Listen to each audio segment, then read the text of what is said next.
नोंथांमोनखौ जोंनि बे मोखानागुरि गामियाव लेंहरनायनि जाहोना जाहैबाय जोंहा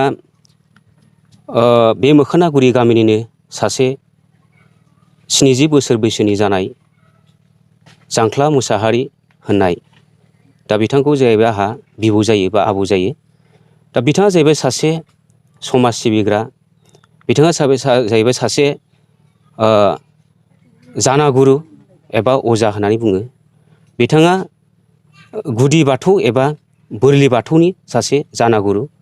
दा बिथाङा दिनै थांनाय मे मासनिफ्रायनो फैयै दिनै 4 मास रानिं जागासिनो दं, 4 मान्थस रानिं। दा बिथाङा बेमाराव भुगिनानै दङ, बेरामाव गोलैनानै दङ। दा बिथांखौ न'खरनि माखासे रांखान्थिनि आंखालनि थाखाय बिथांखौ सिकित्सा एबा ट्रिटमेन्ट होनो हायाखै। नोंगौ बिथांखौ गुबुन गुबुन डाक्टारनाव दिन्थिहैनाय जादों, लांनाय जादों, नाथाय बिथांमोना आबौनि जे समस्या बा बेराम, उदैयाव जा बुंदों टिउमार जादों बा माबा मोनसे बेदर जादों, बे खोथाखौ डाक्टारफ्रा गुबुन गुबुन डाक्टारा गुबुन गुबुन रिजाल्ट हरदों। नाथाय बेसेबां सैथो बेसेबां असैथो दा बेखौ दिनैसिमबो न'खरनि गासैबो गारजेनफ्रा सानबाबो सानख'नो हायाखै। खारना जाहैबाय बिथांमोना बबेबा मोनसे डाक्टारनाव लाङोब्ला बा लांनायनि उनाव देखायनायनि उनाव डाक्टारा गोबां रां बियो अपारेशननि थाखाय। दा बेबायदिनो गिबि लांनाय जादोंमोन काजलगावनि सिभिल हस्पिटालाव। बिथांमोना बेबायदिनो उदैनि प्रब्लेम, उदैयाव माबा मोनसे जादों होननानै रिपर्ट होदों। बेनि उनाव लांलायबाय कुचबिहाराव लांलायबाय। कुचबिहारावबो माने उदैयाव मोनसे प्रब्लेम जादों होननानै बुंदों।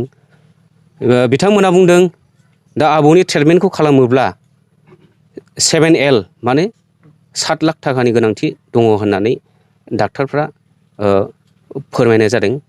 नाथाय न'खरनि मानसिफ्रा एसेबां बुरजा रां बिनायाव माने सानबाबो सानख'नो हायाखै माबे राहा लामाजों ट्रिटमेन्ट होनाय जागोन। मानोना बिथांमोननि न'खराव जेबो थाखा फैसा गैया, हा हु गैया, धोन सम्पति गैया। दा गोरिब न'खरनि मानसि, बै समनिफ्रायनो आबौआ आजि 25 बोसोर जाबाय अजा गायै गायै गामि गामि, मोनफ्रोमबो गामि, बिजनि ओनसोल बा बङाइगाव एरिया, जोंनि बिजनि बङाइगाव गासैबो ओनसोलावनो दिनै गिदिर जानागुरु नङाबाबो फिसा जानागुरु बायदियै बा जाखिनो हायो बिनि माबाजोंनो बिथाङा बा आबौआ बेबायदि गामियाव गामिनि माखासे समस्याफोरखौ फोसाबो। सोरनिबा लोमजानाय साजानाय, बोथोरनि साय सालामि बायदिसिना फुजा फानि बेफोरखौ होयै होयै दिनै आबौआ बेबायदि गोबां न'खरफोरखौ फोथांना लाखिबोदों। बिथाङा आबौआ सासे जानागुरु माने सासे इसोर, सासे अबंलावरि होननानै गनायना लानांगोन। जायनि थाखाय बिथाङा, जाय मानसिया बिदि माने मानसिखौ फोथांना लाखियो बेखौनो जों इसोर बायदि होननानै जों फोथायो। दिनै आबौआ 25 बोसोर समाजखौ सिबिबोबाय, नायबोबाय, सोरनिखौबा गिदिर गिदिर बिपद आफदखौ बिथाङा साक्सेस खालामबोबाय। नाथाय दिनै फैयै फैयै बिथाङा आबौआ मा जादों, गावनो निजा बेबायदि मोनसे अलखदाव गोग्लैफैदों।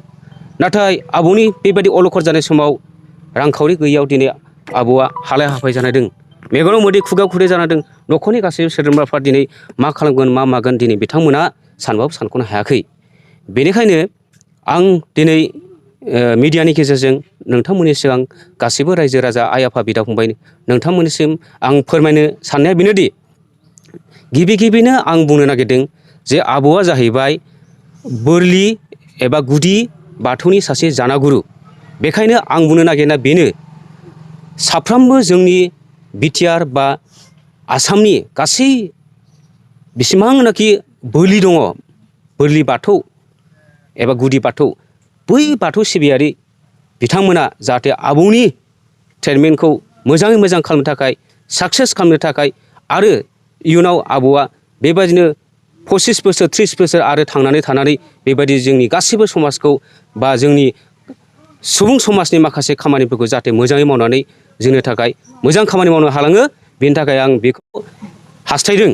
दा बेनिखायनो आं बुंनो नागिरदों दिनै गासैबो बोलि बाथौनि गासैबो रायजो राजा, आइ आफा, बिदा फंबाय, बिब' बिनानाव गासैबो नोंथांमोना आबौनि नामै 20 थाखा 30 थाखा 50 थाखा जाय गोसो बायदि जाय 100 थाखा होयोना 200 थाखा होयो जाहाथे जों एकाउन्ट नाम्बार होनाय जागोन बे एकाउन्ट नाम्बाराव नोंथांमोना रायजो राजा आइ आफा बिदा फंबाय बोलि बाथौ सिबियारि रायजो राजा नोंथांमोनखौ खावलायनाय जादों नोंथांमोना आबौनि जे बेमार जानाय उदैनि बेमार जानाय बे ट्रिटमेन्टखौ जाहाथे मोजाङैनो फाहामनायाव सुबिदा मोनो बिनि थाखाय नोंथांमोनखौ खावलायनाय जादों। दिनै मोनसे खोथा जाहैबाय जों बेबायदि जानागुरु मानसि मोनफ्रोमबो गामियाव मोननो थांला आजिखालि जेखि धर्मआनो जाथों मानो बेबायदि जानागुरु बा अजा बेफोरो खमायलांबाय जायनि थाखाय जोङो दिनै बायदिसिना फुजा फानि होनांगौबाबो जों बेबायदि जानागुरु बा अजाखौनो जों मोननो थांला बेखायनो आं बुंनो नागिरा बेनो दा आबौआ बिहोमा दङ बा आबौआ मानसिफोरखौ समाजखौ फोसाबगासिनो दं बेखायनो जों बेखौ लाखिनांगौ फोथांना लाखिनांगौआ जोंनाव साफ्रोमबो बोलि बाथौनि बेयाव दायथ' दङ बेखायनो होनदों जोङो अननानै जा हायो थाइसे थाइनै थाखाखौ जोङो नस्थ' खालामालासिनो बायदिसिनायाव जों गारगारालासिनो नांगौ समाव बे आबौनि ट्रिटमेन्टखौ जाहाथे मोजां जायो बिनि थाखाय जों बा आङो न'खरनि जानानै आं रायजो राजानिफ्राय खावलायदों बा रिकुवेस्ट खालामदों जाहाथे नोंथांमोना अननानै मदद होयो आरो बोलि बाथौनि जानागुरु दं थायाथों माथों बै बिथांमोनाबो सानसे बेबायदि बेमार जायोबा बै बिथांमोनखौबो जों बयबो बेबायदिनो सापर्ट होलायनांगोन थाखा फैसा रां रुफाखौ होनानै जों बेखौ साक्सेस खालामनांगोन थिग बेबायदिनो आं बेजों लोगोसे बुंदों जोंनि बेबायदि बोलि बाथौनिल' नङा गुबुन धोरोमनि माखासे रायजो राजा आइ आफा बिदा फंबाय नोंथांमोनाबो अननानै नोंथांमोनाबो बे आबौनि अबस्थाखौ नायनानै गोरिब न'खरनि न' गैया बां गैया गोरिब देरा गोबाय बेयावनो थाबाय बायनानै दिनै दङ बिस्रा रानथाब खुदाब दङ जानाय लोंनाय थिग गैया दिनै जानाय लोंनो नांगौ बायदि हाला दा बेफोरनि समस्याखौ बुजिलानानै नोंथांमोना बयबो जाहाथे अनसायो आरो बेबायदिनो मोजां ट्रिटमेन्ट मोननानै मोजाङै हामनानै दिनै आबौआ फिन आरो जोंनि समाजखौ जाहाथे फोसाबलांनो हायो बेखौनो आं आनान गसाइनाव अबंलावरिनाव आर'ज खालामनानै आं बिनि